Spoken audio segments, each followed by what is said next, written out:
ആവർത്തിച്ചുള്ള മുന്നറിയിപ്പുകൾ കേരളം അവഗണിച്ചു. ഇത് സർക്കാർ സ്പോൺസേഡ് ദുരന്തം.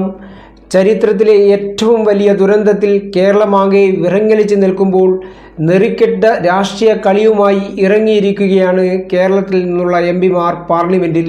രാജ്യത്തിൻ്റെ ദുരന്ത മുന്നറിയിപ്പ് സംവിധാനം കാര്യക്ഷമമായി പ്രവർത്തിച്ചില്ലെന്നും കേന്ദ്ര സർക്കാർ യാതൊന്നും ചെയ്തില്ലെന്നും പ്രചരിപ്പിക്കാൻ ലക്ഷ്യമിട്ട് രാജ്യസഭയിൽ ജോൺ ബ്രിട്ടാസ് എംപിയും ലോകസഭയിൽ KC വേണുഗോപാൽ എംപിയുമാണ് പ്രത്യേക ചർച്ചയ്ക്കായി നോട്ടീസ് നൽകിയത്.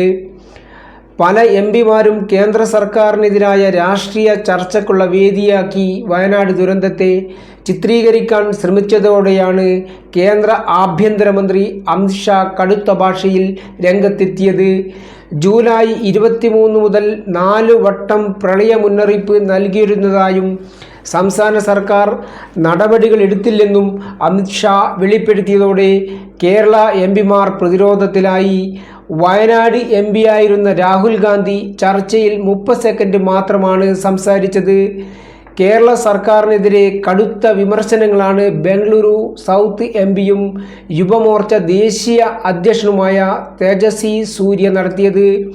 കേരളത്തിൽ പ്രളയം തുടർക്കഥയാവുന്നതായും കേരളത്തിലാണ് ഏറ്റവും അധികം മണ്ണിടിച്ചിലുണ്ടായതെന്നുമുള്ള കേന്ദ്ര കാലാവസ്ഥാ ഏജൻസികളുടെ റിപ്പോർട്ട് തേജസ്വി സൂര്യ ചൂണ്ടിക്കാട്ടി. വയനാട്ടിലെ അനധികൃത നിർമ്മാണങ്ങൾ അവസാനിപ്പിക്കണമെന്ന് ആവർത്തിച്ചുള്ള മുന്നറിയിപ്പുകൾ അവഗണിച്ചു. മേഖലയിലെ ഖനനവും നിർത്തിയില്ല.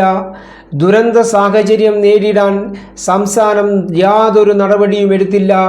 2020 സംസ്ഥാന ദുരന്ത നിവാരണ അതോറിറ്റിക്ക് മേഖലയിൽ നിന്ന് 4000 കുടുംബങ്ങളെ മാറ്റിപ്പാർപ്പിക്കണമെന്ന നിർദ്ദേശമുണ്ടായിരുന്നു. ഇത്രയും വലിയ പ്രശ്നത്തിൽ വയനാട് MP ആയിരുന്ന രാഹുൽ യാതൊരു ഇടപെടലും നടത്തിയില്ല.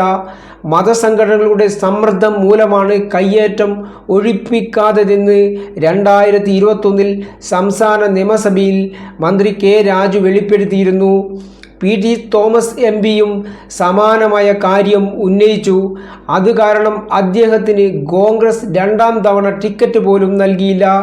വയനാടിൻ്റെ ഈ ജനകീയ വിഷയത്തിൽ പാർലമെന്റിൽ 5 വർഷവും രാഹുൽ യാതൊന്നും മിണ്ടിയില്ല. എന്നിട്ടാണ് ഇപ്പോൾ ഇവർ കേന്ദ്ര സർക്കാരിന് നേർക്ക് ചോദ്യം ഉന്നയിക്കുന്നത്. തേജസ്വി സൂര്യ കുറ്റപ്പെടുത്തി. News desk Kannur mirror. നാടൻ സ്വാദിനു വേണം തനിനാടൻ വെളിച്ചെണ്ണ.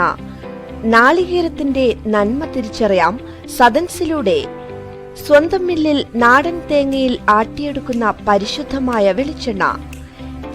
80 വർഷത്തെ പാരമ്പര്യം, 3 തലമുറകളിലൂടെ കൈമാറിക്കിട്ടിയ വിശ്വാസം. ഏറ്റവും കുറഞ്ഞ ഫീസിൽ മികച്ച പ്ലേസ്മെന്റ് റെക്കോർഡോടുകൂടി കണ്ണൂരിലെ number 1 aviation college Airwin academy. University ഡിഗ്രിയോടൊപ്പം ഏവിയേഷൻ, ടൂറിസം, ഹോസ്പിറ്റാലിറ്റി, ലോജിസ്റ്റിക്സ് ഡിപ്ലോമകൾ. Airwin academy, college of management studies, Suhara RK, Arattu road, Kannur. Phone 8138034433.